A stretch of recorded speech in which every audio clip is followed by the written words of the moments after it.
Hey, what's up, guys? Welcome back to NBA Got Game TV. Thanks for tuning in. First of all, I want to thank you guys for supporting this channel so much in the last couple of weeks. It's nice to see that so many of you enjoy our content, and that's also the reason why we keep on going.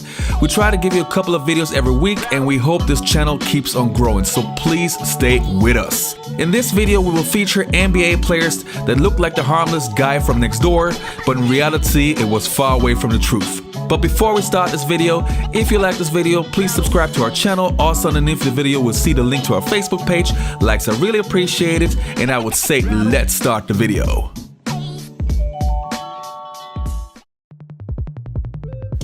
We are going to start off our list with Kurt Rambis, aka Rambo.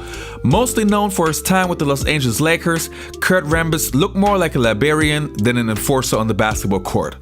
But once he stepped on the floor, he never took any prisoners. A hard-nosed player who helped the Lakers with his toughness and energy. Basketball is a game to be enjoyed and to have fun with. When I was a kid about your age, my dad told me that if I worked hard and played to the best of my ability, I'd have fun and could walk away with my head raised high, win or lose. So when my professional playing days are over with, I'll still play basketball because I love the game that much and really have fun playing it. Learn to play hard and have fun, and don't get discouraged even when things aren't going your way. I've seen greats like Magic Johnson and Kareem Abdul-Jabbar have off nights, and there were games when I couldn't hit the side of a barn with my shots. But if you learn to love the game and stick with it, you'll automatically become a better ball player and rebounder. Let me prove it to you. But when the series came to the Forum, Laker fans had their own set of unexpected heroes.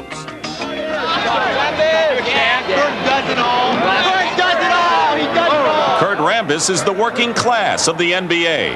And in the third game, his coach, Pat Riley, said he was decisive. He established an aggressive posture for us at the beginning of the game with the way he played, and it was contagious for our players. That's his job, that's his role, and that in itself is a talent. Hustle is a talent. Rambis's rebounding and scoring sparked the Laker fast break. And in front of the hometown fans, LA went on a roll and ran the Celtics ragged. Hey, come on, let's sit right here with the sign. Let's stay together. The 1981 playoff MVP had not looked good against his Laker rival. Max, put on some glasses, Max. Hey, no, I can't put on the Kurt Rambis glasses. No, I think Kurt Rambis fake nose, too. Let me see, how does the Rambis glasses go?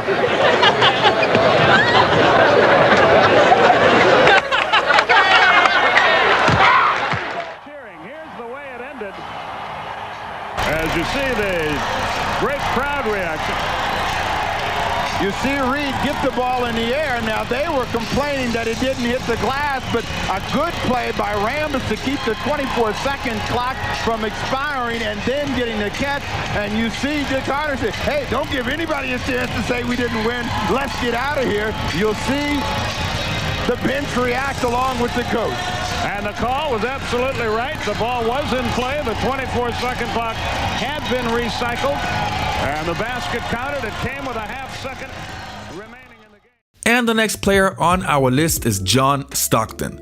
This shouldn't be new to you. Even though John Stockton wasn't the tallest and the strongest player on the court, this guy was tough, like really, really tough. Looking like an everyday family man, John Stockton had two personalities. The private John Stockton, who was always kind and nice to everybody, and there was John Stockton, the basketball player. 6 games, so 12 games against John Stockton, and I have the greatest respect for him. I see him away from the court, love him, great guy, but he was a dirty bastard. Whoa! Whoa! Dirty bastard! I'm letting it out. I've never seen a therapist about this. This is my time to let it out. There you go! I can tell you feel better. Take the couch. Oh my God. John was a person that would stretch the boundary. The PG version of what Yeah, they said. Am I allowed to he- say that word on TV? It's already You got it. To an NBA TV, you are. I'll say a lot worse than that. No, not on NBA TV, I don't. You can say dirty as It's much like as you want. HBO. Go ahead. NBA TV is like HBO. I think that John understood there's a personal space law, and he understood how to invade that. And as a guard, you know, when I'm talking to you, Ernie, I'm going to talk to you here. But John, exactly. It's so comfortable even as we playing speak. the kind of European way. A little bit closer than you said. You're shooting a jump shot. It's respect that a guy's shooting a jump shot that you can't block it, so you kind of just contest. John made like he could block it, and he'd get under your feet. When you're running out, the ball is out of bounds, he's running out. He'd like this trip that he would do, and all of a sudden the guy would trip and they throw the ball in at the same time, and he'd go down and lay it in. So he had a lot of those type of bastardly moves. Was John Stockton dirty to you? John Stockton was one of the toughest guys I ever played against there. We had a series in the playoffs. It was our first series in Sacramento, and we were playing against Utah, great Karl Malone and Stockton, and I felt that our team was in awe of them.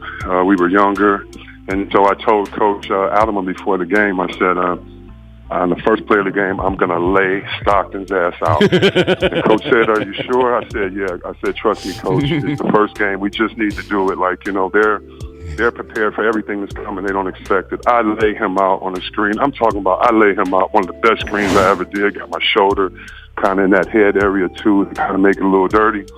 He pops up off the ground, pats me on the butt and says, nice screen. Do you know how demoralizing that is? Next on our list, we'll have Isiah Thomas, Detroit Pistons Isiah Thomas. Many people describe Thomas as a choir boy from his looks. The smile that makes you believe that he couldn't harm a fly. But this couldn't be further away from the truth, as Thomas was the leader of the Detroit Bad Boys, one of the meanest teams in NBA history. Now pressure by Detroit, or at least token pressure.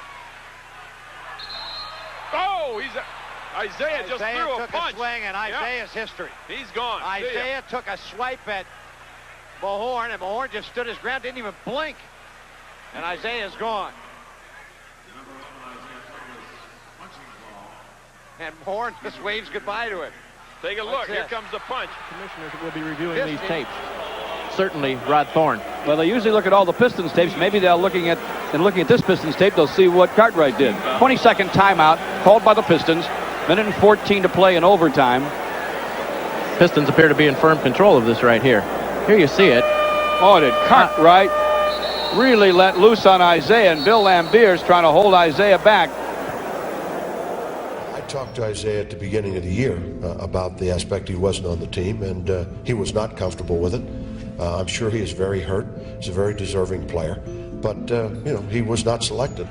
Thomas was well on his way to a Hall of Fame career, but was also seen by many as the biggest cultivator of the bad boys image in Detroit. And now Isiah Thomas and Cartwright are swinging. Isiah was the general.